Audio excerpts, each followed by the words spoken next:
कि मेरी ज़िंदगी गंदी हो गई है और मुझे फिर दोबारा जाना पड़ना है और अपने आप को क्लियर करना पड़ना है। तो यानी ये बात आपके घर वालों को नहीं पता थी? नहीं पता थी, तो जब उन्होंने फिर दोबारा मुझे बुलाया तो मैं फिर गया हूँ। तो आप दोबारा चले गए, दोबारा क्यों गए उनके बुलाने से? दोबारा इसलिए थोड़ी सी वीडियो बनाई थी, कुछ तस्वीरें ओह माय गॉड, वीडियो बना के सेंड की है उन्होंने? तो मैं बड़ा जो ना यानी कि उन्होंने आपकी वीडियो आपके वालिद साहब को बना के सेंड की? वालिद साहब को उनको नहीं था पता ना, उन्होंने मेरे नंबर पे सेंड की। तो वो आपके वालिद साहब ने देख ली? हाँ, वो मेरे वालिद साहब ने देखी कि ये क्या है इसको। वो जब उन्होंने देख ली तो मुझे ना महसूस हुआ उनकी नज़र से, तो बड़े। और इनका कहना है कि ये एक डिलीवरी बॉय थे और पिज़्ज़ा डिलीवर करने जाते थे, उधर 4 लड़कियों ने इनकी इज्जत लूट ली। और फिर कैसे घर आके मैंने देखा अपनी हालत को, तो बाथरूम में जाके थोड़ी देर मैं रोया हूँ। रो के मैं फिर नहा के जब आया हूँ बिस्तर पे, तो मुझे ना बेगम कहती है क्या हुआ है। मैंने कहा जिस्म दर्द कर रहा है ये वो। आपने उन्होंने अपनी बेगम को नहीं बताया? बेगम को बताने वाली बात ही नहीं थी। उन्होंने मुझे 2 पैनाडोल की गोलियाँ दी और मुझे कहती सो जाए, मुझे सुला दिया। कि आपके घर वालों को कोई खबर नहीं थी, उनको कोई शक नहीं हुआ, कुछ नहीं पूछा उन्होंने? नहीं पूछने वाली बात, मैं ऐसा लड़का ही नहीं था, फर्स्ट टाइम तो हुआ मेरे साथ ऐसे।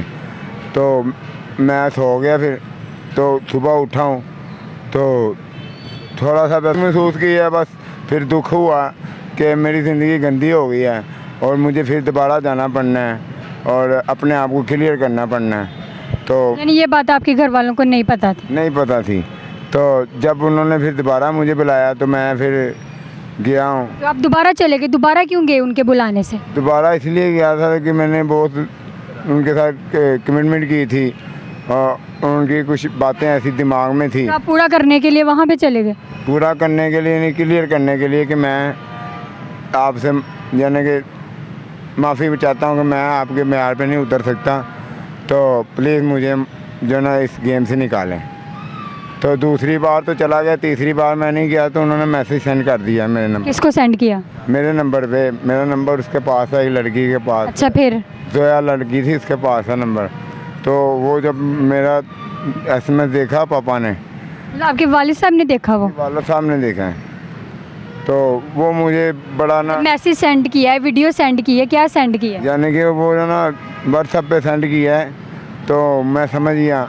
क्या सेंड किया है? उन्होंने थोड़ी सी वीडियो बनाई थी, कुछ तस्वीरें ओह माय गॉड, वीडियो बना के सेंड की है उन्होंने? तो मैं बड़ा जो ना यानी कि उन्होंने आपकी वीडियो आपके वालिद साहब को बना के सेंड की? वालिद साहब को उनको नहीं था पता ना, उन्होंने मेरे नंबर पे सेंड की। तो वो आपके वालिद साहब ने देख ली? हाँ, वो मेरे वालिद साहब ने देखी कि ये क्या है इसको।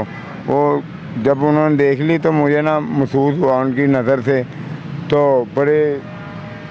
तो वालिद साहब ने देखने के बाद क्या कहा आपको? देखने के बाद तो कहा कुछ नहीं, लेकिन उन्होंने इस नज़र से देखा, मैं अपनी नज़रों से गिर गया, मैं फिर दिल छोड़ गया, मैं यानी कि समझो कि घर ही छोड़ के भाग गया।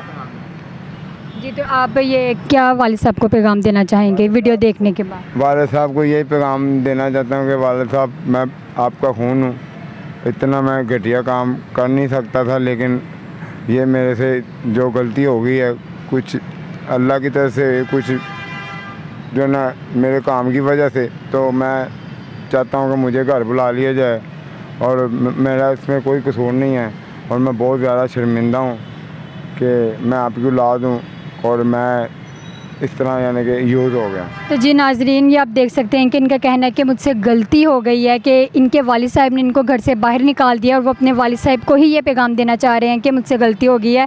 तो देखिए, गलती इंसानों से ही होती है और हमेशा ताली एक हाथ से नहीं बजती, दोनों हाथ से ताली बजती है। तो मैं तो यही कहना चाहूँगी कि इन्हें माफ़ कर दें आप, जो भी ये प्रोग्राम देख रहे हैं, तो गलती हमेशा इंसानों से होती है।